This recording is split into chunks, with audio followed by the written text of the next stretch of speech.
Good morning students. आज से हम बच्चों रिवीजन स्टार्ट कर रहे हैं एसएसटी का। आपकी एग्ज़ाम आने वाली है और एग्ज़ाम में जो आपकी असेसमेंट है उसी बेस पे क्वेश्चन पेपर बनेगा। तो आइए उससे हम रिवीजन स्टार्ट कर रहे हैं।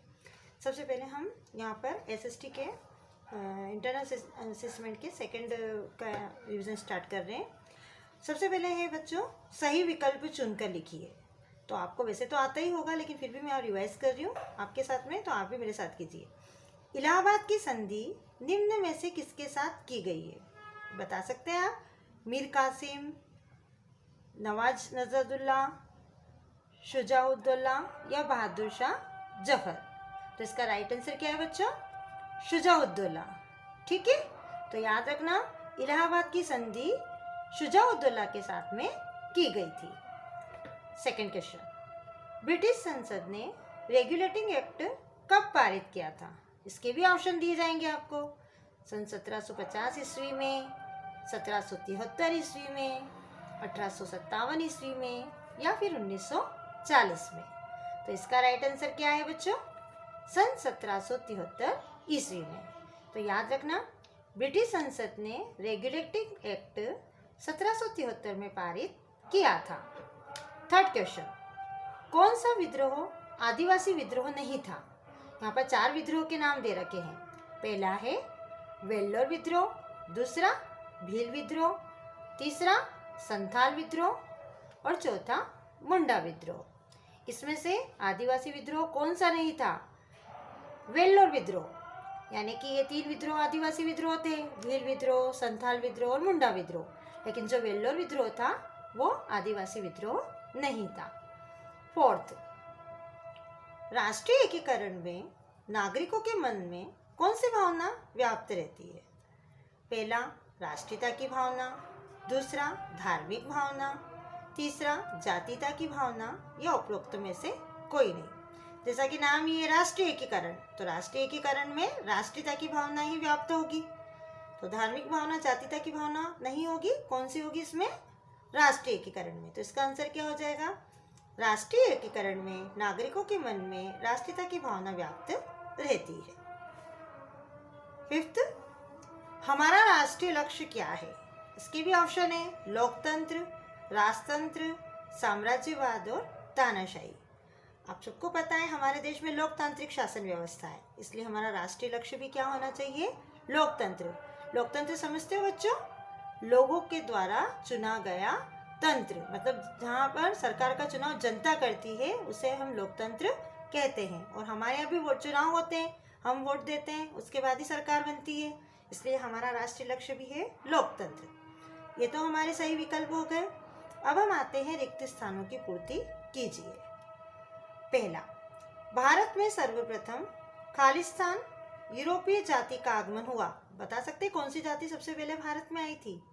पुर्तगाली। क्या है इसका राइट आंसर? पुर्तगाली।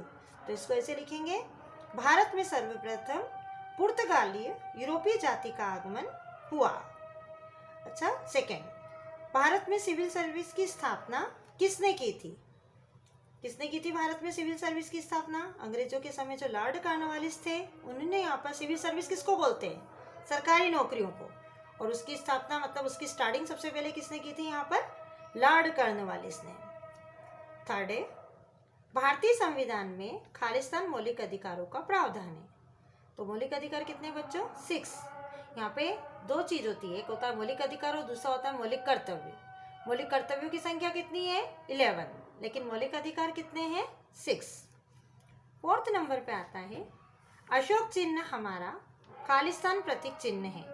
कौन सा प्रतीक चिन्ह है अशोक हमारा? राष्ट्रीय चिन्ह, नेशनल चिन्ह है हमारा, नेशनल सिंबल में आता है।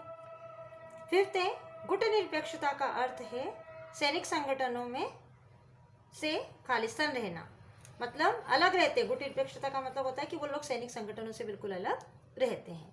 तो आपके 2 क्वेश्चन कंप्लीट हो गए बच्चों। उसके बाद में आते हैं हम क्वेश्चन आंसर पर। ये आपको 2 मार्क्स के क्वेश्चन इस तरह के आएंगे जिसमें आपको कम से कम 2 पॉइंट लिखने होंगे। इसमें पहला क्वेश्चन है हमारा, भारत में अंग्रेजों की विजय के 2 कारण लिखिए। आपको सबको पता है कि 1947 के पहले हमारा देश गुलाम था अंग्रेजों का, और अंग्रेजों की लगातार विजय भी हो रही थी, उसके मेन 2 कारण हमको बताने। वैसे तो बहुत से कारण हैं, लेकिन उन्होंने सिर्फ 2 कारण पूछे हैं। यहाँ मैं 2 कारण आपको डिस्क्राइब कर रही हूँ। तो पहला कारण है कि उस समय भारत में राजनीतिक अराजकता, राजनीतिक बिखराव व केंद्र का कमजोर होना। मतलब हमारे जो भारत था वो राजनीतिक रूप से उस समय एक नहीं था। उस समय राजनीतिक रूप से वो अराजकता की विद्यमान थी, साथ ही सभी पार्टियों में एकता नहीं थी, बिखराव था, और जो मेन केंद्र था वो कमजोर था। तो हमारा सबसे पहला कारण है अंग्रेजों के जीतने का और हमारा हारने का कि हम लोगों में राजनीतिक अराजकता थी और राजनीतिक बिखराव था। दूसरा कारण क्या था? अंग्रेजों पर हल्के और छोटे हथियार तथा प्रशिक्षित सेना का होना। और मतलब अंग्रेजों के पास में सेना प्रशिक्षित थी, लेकिन हमारे पास में जो हथियार भी ना तो इतने अच्छे थे और ना ही हमारी सेना इतनी प्रशिक्षित थी कि हम अंग्रेज को उस समय पछाड़ सके। तो इसी कारण अंग्रेज की विजय के 2 कारण थे। एक तो राजनीतिक अराजकता, राजनीतिक बिखराव और केंद्र का कमजोर होना था। तो दूसरा, अंग्रेजों पर हल्के और छोटे हथियार तथा प्रशिक्षित सेना का होना था। अब आते हैं हम बच्चों 4th क्वेश्चन पे। भूमि कर वसूल करने के लिए कंपनी द्वारा किसे नियुक्त किया?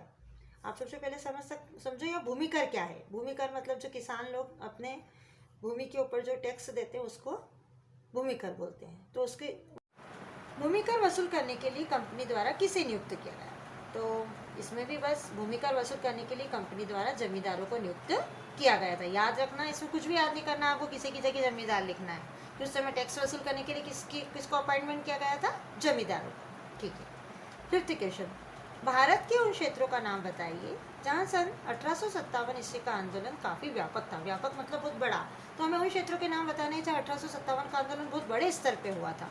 मतलब हमें उन जगहों का नाम बताना है। तो 1857 का आंदोलन किन किन जगहों पे हुआ था? दिल्ली, अवध, रुहेलखंड, बुंदेलखंड, इलाहाबाद के आसपास के इलाकों, आगरा, मेरठ और पश्चिम बिहार में काफ़ी व्यापक और भयंकर था। तो आप ये याद रखना कि हमें भारत के ये क्षेत्र जो थे वहाँ पर 1857 का आंदोलन जो था वो बहुत ज़्यादा बड़ी मात्रा में हुआ था। 6 है, राष्ट्रीय एकीकरण का क्या अर्थ है? राष्ट्रीय एकीकरण मतलब राष्ट्र को एकीकृत करना। तो राष्ट्रीय एकीकरण का अर्थ है राष्ट्र में रहने वाले निवासियों के बीच जाति, पंथ, क्षेत्र और भाषा का भेदभाव किए बिना सुख दुख की एकता की भावना का होना। मतलब राष्ट्र में जितने भी लोग रह रहे हैं, जितने भी लोग रह रहे हैं, उनके बीच में जाति को लेकर या उनकी किसी पंथ को लेकर या वो जिस जगह रह रहे हैं उस क्षेत्र को लेकर या जो वो भाषा बोल रहे हैं उस आधार पर उनके साथ में बिल्कुल भेदभाव नहीं किया जाएगा। उनके साथ में एकता की भावना होना चाहिए, उनमें सुख दुख और एकता की भावना होना चाहिए। 7th क्वेश्चन है बच्चों, स्वतंत्रता के प्रकार बताना है। स्वतंत्रता कितने प्रकार की होती है? तो एक होती है बच्चों व्यक्तिगत स्वतंत्रता, दूसरी होती है नागरिक स्वतंत्रता, तीसरी राजनीतिक स्वतंत्रता, चौथी आर्थिक एवं सामाजिक स्वतंत्रता और धार्मिक स्वतंत्रता। ये सब स्वतंत्रता के प्रकार हैं। यहाँ बच्चों आपको सिर्फ नाम बताने हैं, है ना, इनको अपने को डिस्क्राइब नहीं करना है। लेकिन व्यक्तिगत स्वतंत्रता मतलब व्यक्ति कहीं भी आ जा सकता है। नागरिक स्वतंत्रता मतलब रहने की, मतलब कहीं भी शहर में रहने के लिए, जैसे अगर हम विदेशों में जाएंगे तो वहाँ हमको वहाँ की नागरिकता चाहिए होगी, ऐसा मतलब। राजनीतिक स्वतंत्रता मतलब कोई भी व्यक्ति चुनाव में खड़ा हो सकता है, किसी को भी वोट दे सकता है, ये उसको स्वतंत्रता होती है। आर्थिक और सामाजिक स्वतंत्रता मतलब वो कोई सा भी बिजनेस कर सकता है, वो समाज में स्वतंत्र रूप से रह सकता है। धार्मिक स्वतंत्रता मतलब वो अपने धर्म का पालन कर सकता है ना, ये सब मतलब किसी भी धर्म को अपना सकता है, वो किसी भी मंदिर में मस्जिद में जा सकता है, यही सब स्वतंत्रता है। लेकिन यहाँ आपको सिर्फ नाम याद करने हैं। हाँ, 8वां क्वेश्चन है बच्चों, कर्नाटक युद्धों के कारण लिखिए। तो इसके यहाँ पर 5th कारण दिए हैं, कम से कम आपको 4 कारण इसके लर्न होना चाहिए। पहला कारण है ब्रिटिश ईस्ट इंडिया कंपनी और फ्रांसिस कंपनी में व्यापारिक प्रतिस्पर्धा थी। मतलब जो दोनों कंपनियां थी, एक तो ब्रिटिश ईस्ट इंडिया की और एक जो फ्रांस की कंपनी थी, इन दोनों में कौन सी प्रतिस्पर्धा थी? बिजनेस की। दोनों ही अधिक बाजार तथा सुविधाएं पाने के लिए व्यापार पर अपना प्रभुत्व स्थापित करना चाहती थी। मतलब दोनों की क्या इच्छा थी कि एक तो बाजार में उनको ज़्यादा फैसिलिटीज़ मिले और व्यापार पर भी वो अपना प्रभुत्व स्थापित करना चाहते थे। मतलब जो उनका बिजनेस था उस पर भी वो अपना वर्चस्व स्थापित करना चाहते थे। 3rd है फ्रांसीसी कंपनी का प्रधान कार्यालय दक्षिण पूर्वी समुद्र तट पर पांडिचेरी में था, जबकि ब्रिटिश कंपनी का प्रमुख केंद्र फोर्ट सेंट जॉर्ज में था, जो कि पांडिचेरी से अधिक दूर नहीं था। मतलब दोनों के जो ऑफिस थे, चाहे वो फ्रांस की कंपनी हो चाहे ब्रिटिश की कंपनी, दोनों का ही पांडिचेरी के पास में ऑफिस था। दोनों ही कंपनी अति महत्वाकांक्षा थी, मतलब दोनों का ही ज़्यादा मतलब प्रसिद्धि प्राप्त करना चाहती थी, दोनों ही आगे जीवन में बढ़ना चाहती थी। दोनों का ही कार्यक्षेत्र लगभग एक ही था। इसी मतलब इन सभी कारणों से हमें मालूम पड़ता है कि युद्ध के कारण क्या क्या थे। एक तो दोनों में व्यापारिक प्रतिस्पर्धा थी, बिजनेस को लेकर प्रतिस्पर्धा थी। दूसरा, दोनों ही सुविधा पाने के लिए स्पर्धा करना चाहती थी। दूसरा, उनके जो कार्यालय थे वो पास में थे। चौथा, मतलब वो महत्वाकांक्षी थी। और लास्ट है कि उनका कार्यक्षेत्र लगभग एक जैसा ही था। तो आपको याद हो गया होगा बच्चों 8वां क्वेश्चन, मतलब समझ में आ गया होगा। अब आते हैं हम 9th क्वेश्चन पे। ब्रिटिश प्रशासन द्वारा शिक्षा व्यवस्था में क्या सुधार किए गए और इसके क्या परिणाम भी हुए। मतलब उन्होंने एजुकेशन की फील्ड में क्या क्या काम किए और उसके क्या बेनिफिट हमको मिले। ब्रिटिश प्रशासन द्वारा आधुनिक शिक्षा के क्षेत्र में अपने स्तर पर शुरुआत की। कुछ भारतीयों ने इस प्रयास में उनका सहयोग भी किया। सन 1781 में कलकत्ता मदरसा की स्थापना की गई। इसमें अरबी और फारसी की शिक्षा दी जाती थी। इसी क्रम में सन 1784 में सर विलियम जोन्स ने एक एशियाटिक सोसाइटी ऑफ बंगाल की स्थापना की। इसके माध्यम से प्राचीन भारतीय इतिहास और संस्कृति के अध्ययन के लिए महत्वपूर्ण प्रयास किए गए। सन 1791 में वाराणसी में हिंदू विधि और दर्शन के लिए संस्कृत कॉलेज की स्थापना की गई। ये तो मैंने अभी पढ़ के बताया, लेकिन इसको समझाती हूँ मैं कि ब्रिटिश प्रशासन द्वारा क्या करा शिक्षा के क्षेत्र में उन्होंने एक नया आधुनिक शिक्षा मतलब उन्होंने शुरुआत की। इसमें कुछ भारतीयों ने इनका सहयोग भी किया। उसकी पहली घटना 1781 में हुई थी, जब उन्होंने फर्स्ट टाइम कलकत्ता मदरसा की स्थापना की थी। इस मदरसे में किस भाषा की शिक्षा दी जाती थी बच्चों? अरबी और फारसी की। उसके बाद में 1781 के बाद में 1784 में सर विलियम जोन्स ने एशियाटिक सोसाइटी ऑफ बंगाल की स्थापना की। इसमें काय की शिक्षा दी जाती थी? इसमें प्राचीन भारतीय इतिहास और संस्कृति के अध्ययन के लिए महत्वपूर्ण प्रयास किए गए थे। फिर सन 1791 में वाराणसी में हिंदी विधि और दर्शन के लिए संस्कृत कॉलेज की स्थापना इन्होंने की थी। विद्रोह का नेतृत्व राजाओं और जमींदारों के हाथों में होना था। इसी तरह सन 1800 ईस्वी में कलकत्ता में फोर्ट विलियम कॉलेज की स्थापना की। सरकार द्वारा खोले गए कुछ स्कूलों में अंग्रेजों की शिक्षा का माध्यम बनाया गया। धीरे धीरे शिक्षा का प्रसार भारत में बढ़ता गया। अंग्रेजी के संपर्क में आने से भारतीय आधुनिक शिक्षा, ज्ञान विज्ञान, स्वतंत्रता, समानता, जनतंत्र, राष्ट्रीयता, विशिष्ट क्रांतियाँ और आधुनिक विचार के संपर्क में आने से इनमें जागृति पैदा हुई।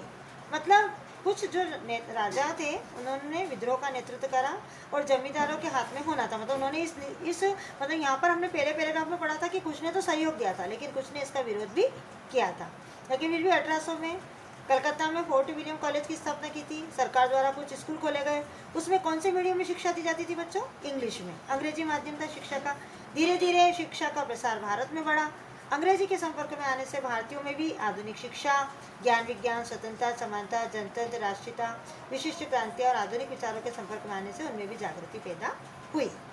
तो ये तो 9th क्वेश्चन था। अब 10th क्वेश्चन पे आते हैं बच्चों कि सन 1857 के आंदोलन की असफलता के कारण क्या थे।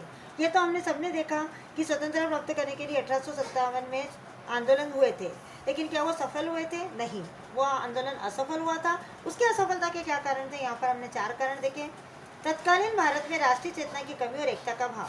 मतलब उस समय जो लोग थे भारत के, उनमें ना तो राजनीतिक चेतना थी और ना ही उनमें एकता थी। दूसरा, आंदोलनकारियों द्वारा मुगल बादशाह को भारत का सम्राट मान लेना। उस समय जो बहादुर शाह जफर थे, उन्होंने बहादुर शाह जफर जो मुगल सम्राट थे, उनको जिन्होंने मतलब आंदोलन किया था, उन्होंने अपना सम्राट उनको घोषित कर दिया था। विभिन्न आंदोलनकारियों में एकजुटता और आपसी तालमेल का अभाव। मतलब आंदोलन तो बहुत लोगों ने किया था, लेकिन उनमें कोई एकता नहीं थी, उनमें कोई आपस में तालमेल भी नहीं था। इस कारण भी आंदोलन असफल हुआ था।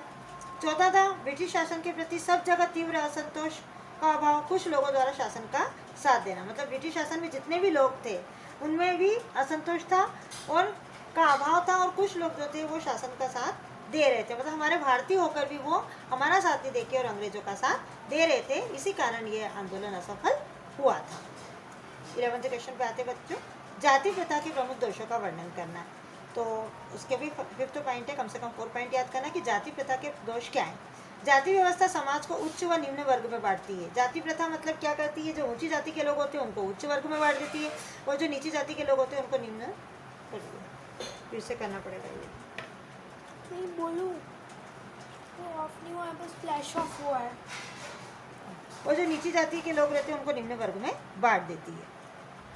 दूसरा, उच्च जातियाँ छोटी जातियों का शोषण करती है। मतलब जिन जातियों को ऊंचा माना जाता है वो क्या करती है? नीची जातियाँ जो रहती है उनका वो शोषण करती है, मतलब उनके ऊपर अन्याय करती है।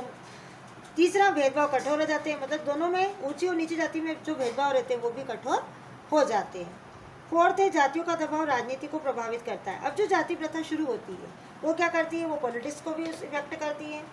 लास्ट पॉइंट है जाति प्रथा से देश की एकता और आर्थिक प्रगति में बाधा आती है। मतलब देश शुरू से हिसाब से उन्नति नहीं कर पाता। जब लोगों में जाति को लेकर भेदभाव हो जाता है, ऊंची जाति और नीची जाति के लोगों में मनमुटाव होता है, तो देश को जितनी उन्नति प्रगति करनी चाहिए बच्चों, उतनी उन्नति प्रगति फिर देश नहीं कर पा जाता। इस कारण ही जाति प्रथा के दोष है। तो हम इसको एक बार फिर से देखते हैं कि जाति प्रथा के कारण समाज ऊंचे और निम्न वर्ग में बढ़ जाता है। जो ऊंची जातियाँ रहती है वो नीची जातियों का शोषण करती है, उनमें जो भेदभाव रहता है वो कठोर हो जाता है। जातियों का दबाव राजनीति को भी प्रभावित करता है और इससे देश की एकता और आर्थिक प्रगति में बाधा आती है। अब आते हैं बच्चों second last question, 12th question पे। लोकतंत्र की सफलता के लिए आवश्यक शर्तें कौन सी है? अभी हमने पहले भी देखा था कि हमारे देश का लक्ष्य, हमारे राष्ट्र का लक्ष्य क्या है, लोकतंत्र। लेकिन ये अभी पूर्णतः हमारे यहाँ सफल नहीं हुआ है। इसको सफल बनाने के लिए कौन सी शर्तें होती है? तो पहली तो होती शिक्षित जनता। मतलब अगर हमें अपने देश में लोकतंत्र को स्थापित करना है तो हमारी जनता जो है वो एजुकेटेड होना चाहिए। लोकतंत्र में जन सामान्य राजनीतिक प्रक्रिया में सहभागी रहता है। मतलब जितनी भी पॉलिटिक्स गतिविधियां होती हैं उसमें जो जनता की उसमें महत्वपूर्ण भूमिका होती है। जब तक जन सामान्य राजनीतिक प्रश्नों को भली भांति नहीं समझेगा तब तक उसकी सहभागिता न तो प्रभावशाली होगी और ना ही अर्थपूर्ण रहेगी। मतलब जो भी जनता है जब तक वो पॉलिटिक्स को भली भांति नहीं समझेगी, ना तो वो उसमें सहभागिता, मतलब ना तो वो उसमें ठीक प्रकार से भाग ले पाएगी, ना वो इफेक्टिव होएगी और ना ही वो कोई मीनिंगफुल होगी, मतलब वो मीनिंगलेस हो जाएगी। इसलिए जनता का शिक्षित होना बहुत जरूरी है। अतः जनता का शिक्षित होना लोकतंत्र की पहली आवश्यकता है। तो याद रखें बच्चों कि लोकतंत्र की सफलता के लिए सबसे फर्स्ट शर्त क्या है कि कम से कम जनता शिक्षित हो। सेकेंड नंबर पर आ जाती है राजनीतिक जागरूकता। मतलब अवेयरनेस होना चाहिए लोगों में। लोकतंत्र में नागरिकों में राजनीतिक प्रश्नों और मुद्दों की जानकारी होना चाहिए और उन मुद्दों पर राजनीतिक दृष्टि से विचार करने की क्षमता भी होना चाहिए। नागरिकों की विवेकशीलता के अभाव में प्रजातंत्र भीड़तंत्र में बदल जाता है। विवेकशीलता मतलब उनके सोचने समझने की शक्ति के अभाव में फिर लोकतंत्र क्या रहेगा? लोकतंत्र सिर्फ नाम पे लोकतंत्र रहेगा, जबकि वो पूर्णतः लोकतंत्र ना होकर वो एक भीड़तंत्र में परिवर्तित हो जाएगा। तो अगर हमें लोकतंत्र को सफल बनाना है तो दो चीज़ें को ध्यान रखना बच्चों। एक तो जनता शिक्षित हो, एजुकेटिव हो मतलब पूरे, और दूसरा उनमें राजनीतिक जागरूकता भी होना चाहिए, पॉलिटिक अवेयरनेस उनके अंदर होना चाहिए। इस असाइनमेंट का लास्ट क्वेश्चन बच्चों, क्वेश्चन नंबर 13, लॉर्ड डलहौजी की विलय नीति को समझाइए। भारतीय राज्यों को प्रत्यक्ष रूप से कंपनी के अधीन करने के लिए गवर्नर जनरल लॉर्ड डलहौजी ने विलय नीति जिसे हम बोलते हैं हड़प नीति का अनुसरण किया।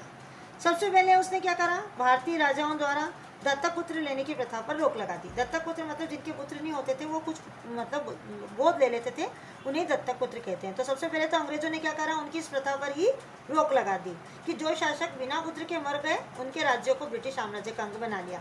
मतलब वो से राजा जिनके कोई आगे उत्तराधिकारी नहीं होता था उसको वो अपने में विलय कर लेते थे। इसीलिए इसका नाम विलय नीति है कि जो राजा थे अगर उनका कोई उत्तराधिकारी नहीं है तो वो किस में इन्वॉल्व हो जाते थे, उसमें ब्रिटिश शासन उनको अपने अधीन ले लेते थे। ऐसे राज्यों में कौन कौन आए थे बच्चों? झांसी, नागपुर, सतारा प्रमुख थे। झांसी में आपको पता है झांसी की रानी के कोई पुत्र नहीं था, उन्होंने एक दत्तक पुत्र को गोद लिया था, तो अंग्रेजों ने उनके ऊपर आक्रमण किया और झांसी को अपने कब्जे में ले लिया और झांसी की रानी भी शहीद हो गई थी। नागपुर और सतारा भी इसी प्रकार थे बच्चों, वहाँ के भी शासक अंग्रेजों से युद्ध में पराजित हुए और अंग्रेजों ने अपने अधीन इनको ले लिया। मैसूर और पंजाब के विस्तृत राज्यों को युद्ध द्वारा ब्रिटिश शासन का अंग बना लिया गया। 1856 ईस्वी में अवध के नवाब पर कुशासन का आरोप लगाया गया। जो अवध, कुशासन मतलब बुरा शासन, और अवध को ब्रिटिश शासन का अंग बना लिया गया। मतलब ऐसा नहीं था कि वो सही में कुशासन नहीं कर रहे थे, लेकिन उनके ऊपर ये आरोप लगा दिया कि वो ठीक प्रकार से शासन व्यवस्था नहीं चला रहे, इस प्रकार उनका अंग बना लिया। विलय नीति मतलब अच्छे से समझ में आ गई हो गई कि अंग्रेज जो थे वो प्रदेश को अपने में विलय कर लेते थे, अपने में समाहित कर लेते थे, वहाँ के राजाओं से वो हड़प लेते थे, उसी को विलय नीति कहा गया। इसको दूसरा नाम हड़प नीति भी है। ठीक है बच्चों, आपको ये क्वेश्चन अच्छे से समझ में आ गए होंगे, आप इनको अच्छे से पढ़ लीजिएगा। ओके, अब हम अगले असाइनमेंट के साथ मिलेंगे। गुड बाय बच्चों।